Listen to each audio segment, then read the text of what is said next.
Peter Rose, Longwood Currency Trading. Good morning. I've got my coffee and probably one of the more important videos to those of you who are 21 to 34, that age group there. Although I think it's going to be appropriate for any age group because you can start at any time in trading.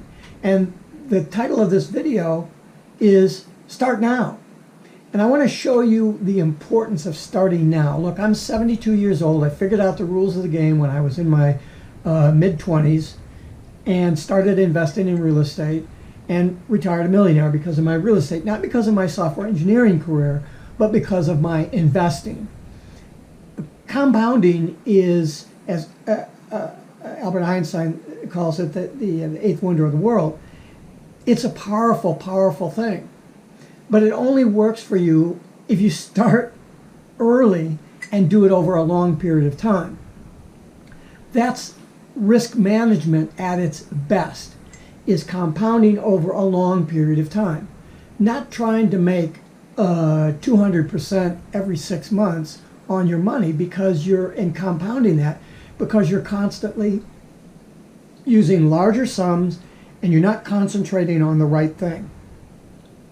In this channel of videos, I hope to bring an awareness to folks, particularly in that 21 to 34-year-old age bracket or group, of the importance of being reasonable in what you expect to achieve in your trading, but also to have a map, a guideline of what you need to do in order to be successful, in order to make money, in order to make enough money to be significant return for you as a function of your income.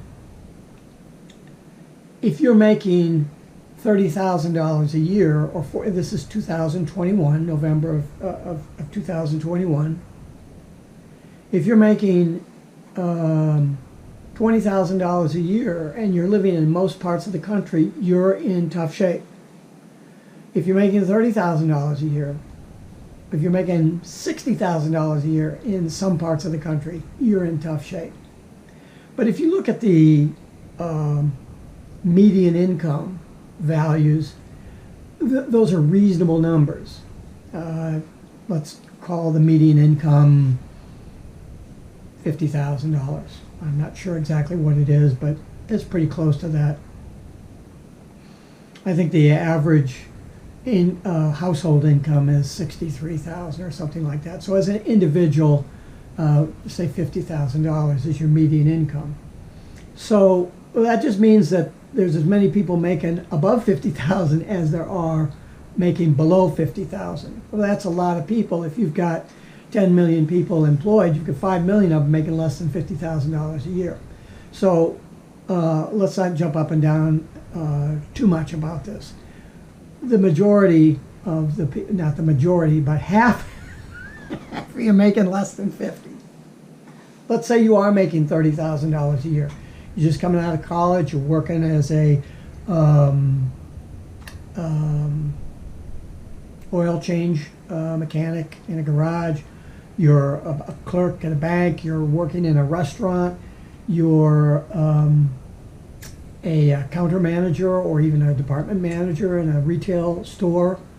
You know, you're making, well, the minimum wage right now is $15,000. Most places haven't caught up with $15,000 quite yet, but it's still running $15 an hour.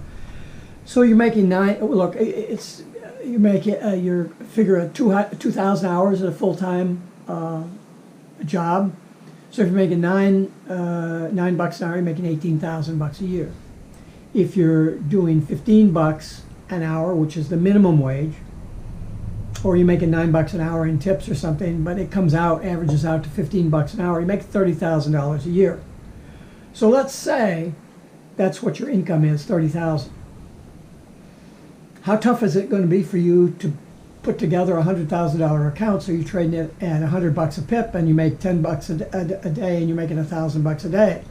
It's probably not realistic for you. If you are making $30,000 a year, you can come up with $10,000 to trade a full lot. Now you may start out with $1,000 to learn your craft, and you may only have initially $3,000 to put together, but eventually somewhere along the line you're going to have $10,000. So let's look at that and keep that in mind as I go over an example for you. And the power of compounding. Because we're not going to be compounding in our currency trading. We're going to keep this really simple. But if you were to go into the investment world, right now, if you were investing in S&P or Dow stocks, your average annual return is 7.96 over a huge long period of time. That's why they say between 7 and 8% is what you can expect in the general markets. If you're doing real estate or any hard asset type investment, you're looking at about 8% a year. You know, real estate, sure, you can get 20% a year on real estate, 15%, but it's not the asset that's appreciating to giving you that 20%. The underlying real estate is appreciating at about 8% a year. Now, there's some areas of the country that are going up 12 and 15% a year right now. It's not sustainable. Everything will crash, it'll flatline, and then you won't have any appreciation for 3 or 4 years, and then you'll go back. Over the 20-year period of time or 30-year period of time, real estate's going to give you about 8%.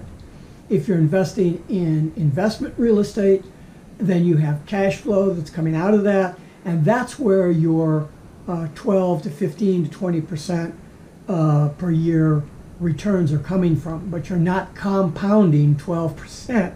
You're compounding 8% and adding the net cash flow onto that. That's giving you the yearly return that you're getting on your investment. So you have to understand what you're doing. When you can't just listen to these people that throw fucking numbers out and they really don't understand what they're doing, or they're trying to fade you with false information to make you think that they're doing something that they're not. If then we take a reasonable expectation of 6% on your money in the stock market, okay, this is what we're talking about, standard investing here. We have two people, person A and person B. Person A starts to invest at age 20 and stops investing at age 40. And what they're going to do is they're going to invest $4,000 a year, and they're going to get that 6% annualized return. But because investments are compounding monthly, to give you that 6% return, you don't have to put $4,000 in right away. $333 a month equals $4,000 at the end of the year. So unless you're at the poverty level, you can strive to put $333 a month into a Vanguard index fund, a no-load fund at 5% load fee, and that will compound you out at 8%, 7%. That's fairly straightforward. Now, you say, well,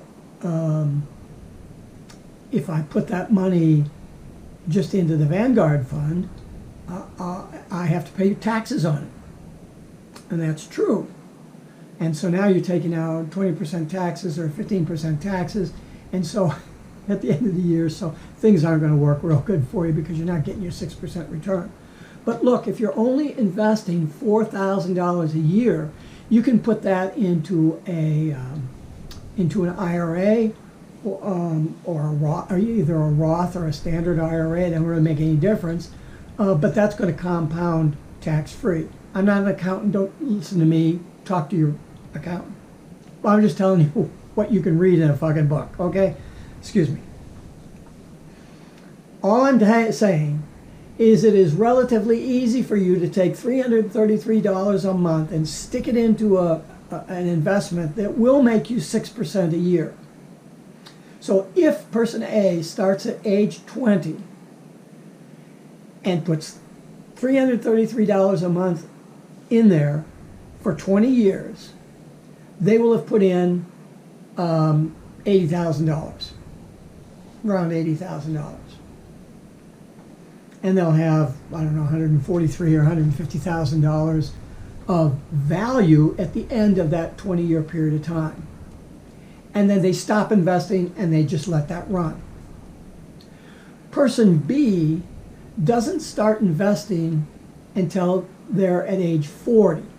So just at the time that person A has stopped investing, person B starts to invest $333 a month. And they do that for 25 years, so that they're now at age 65. So person B's investment has run from age 40 to age 65, $333 a month. They put in about $100,000 over that 25-year period of time. So both person A and person B are now 65 years old. Let's recap this. Person A started at age 20, invested $333 a month until age 40. They put in a total of $80,000. Person B didn't start investing until age 40. 20 years later, they waited 20 years, but they invested $333 a month for 25 years. And they put in $100,000. You know what the results of this are? So at age 65, person A invested for 20 years and stopped. Person B didn't start until age 40, but invested for 25 years. They're both age 65. So let me look at my notes here. After 45 years averaging 6% per year compounding, person A will have a value in their account of $783,531. $783,531. Person B that didn't start until age 40 but invested for 5 years longer has only $220,667. That's basically $583,000 less. They invested the same amount of money per month. Person B, in fact, invested for 5 years longer. Person A stopped, and person B ends up with what did I say it was? Come on back. $563,000 less. Well, look, if you're watching this video and you're 40 years old and you say, "Oh my God, you know, if I put $333 a month in my thing for the next 25 years, you know, I'll only have $221,000. Really? Won't that help at age 65? $221,000? So, no matter where you are, you're still going to come out okay. But look at the advantage that you have if you're in that 21 to 34-year-old age bracket, because then at the end of that period of time, even at a 6% return, $333 a month, you'll easily be able to do that. In fact, you'll be able to up those contributions. You'll make more. You'll have alternative investments. You'll have almost $800,000. Yeah, $783,000. So, have I got your attention here? Do you see that the power of just putting $333 a month? I mean,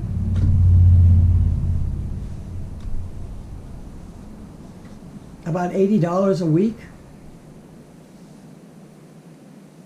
$80 a week? I know some of you may not be making $80 a week.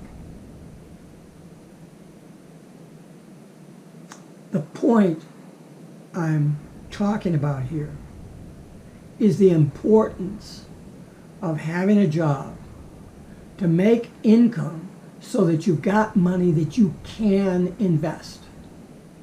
Now, if you take that same amount of $333 a month and you put that and save that until you've got $10,000,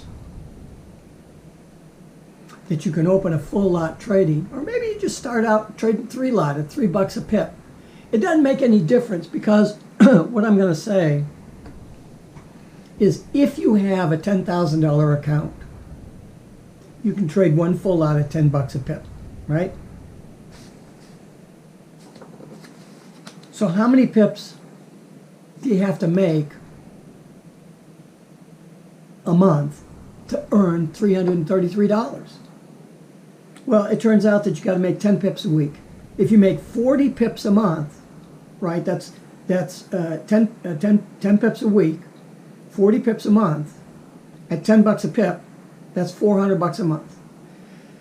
All you have to do is make 10 pips a week on a $10,000 account, and you make $400 a month. Listen, if you're only making $20,000 or $30,000 a year, $400 a month, guys, is $4,000. That would be enormous in helping you with your income. Let's just hold back on the wealth generation here for a minute and just talk about adding to your income. So instead of being stupid, if you're making $50,000 a year and renting a Lexus or just even any stupid car, the average lease price on a car today in America is $562. Now that's people that are renting Lambos and all that other crap. But the median is down there about $450 for a freaking lease on a car. Why don't you take $2,000 and go out and buy a beater or a used car, or spend $10,000 on a car? I pay cash for it. Or get a $150 a month car payment, $10,000, put $1,000 down, and you can buy a $10,000 car and have a $150 a month car payment. Don't lease it. Don't fall for these leases. Even though you can lease a car that's worth $40,000 for maybe $150 or whatever it is, don't do it.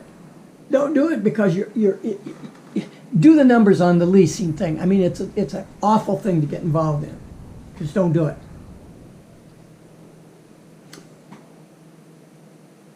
$10,000, 10 pips a week. If you've been doing any trading at all, even if you're a jump ball trader, 50-50 win-loss, you understand, if you knew what you're doing, how easy it would be to make 10 pips a week, right? That's 2 pips a day. Not that you're going to trade every day. Not that you're going to be successful every day. If all you did, and the examples that I always give, is you trade 3 days a week, and you do that 10 months a year. That's it. So you get 2 months off, and those are all your losses and all the rest of the crap and all the other stuff that's going on, and you average using those numbers.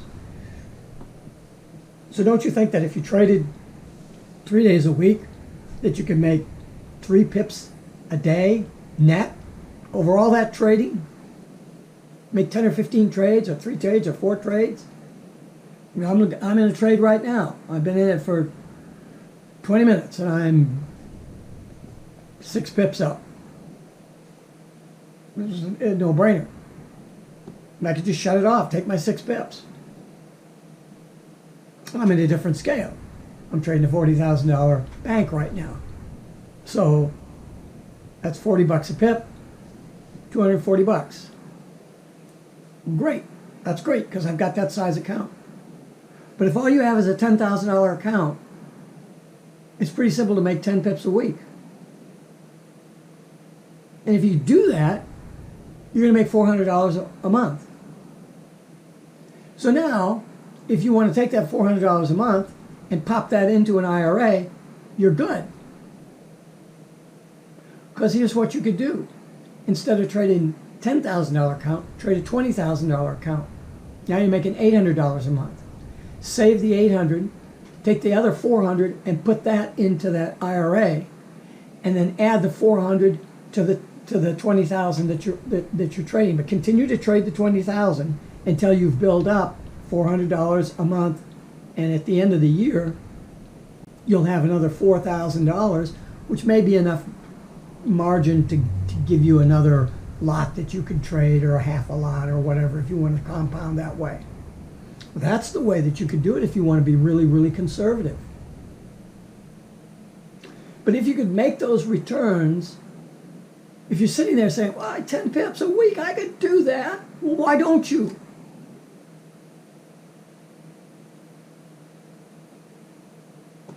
You know, it's not unlikely that you could make 10 pips a day, 3 days a week.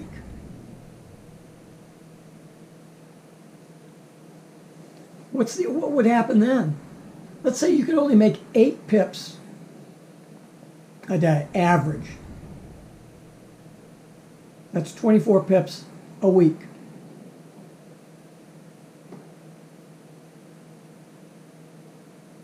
That's 80, 90, 100 pips, 100 pips a month. 25 pips a week. 100 pips a month. At $20 a pip, that's $2,000 a month. That's a real minimum wage salary coming out of that.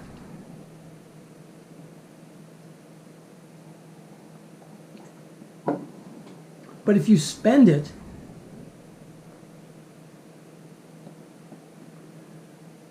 and you blow your account, because you will at some point,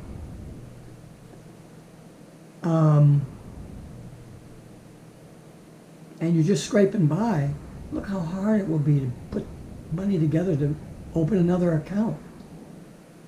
So you never trade with your full account size. You never put your full account at risk at any given time. If you're going to increase the size of your trading bank that you're actually going to use, then you've got to be sure that whatever that amount is, that it is not that full account level, because you want to be there for the long run.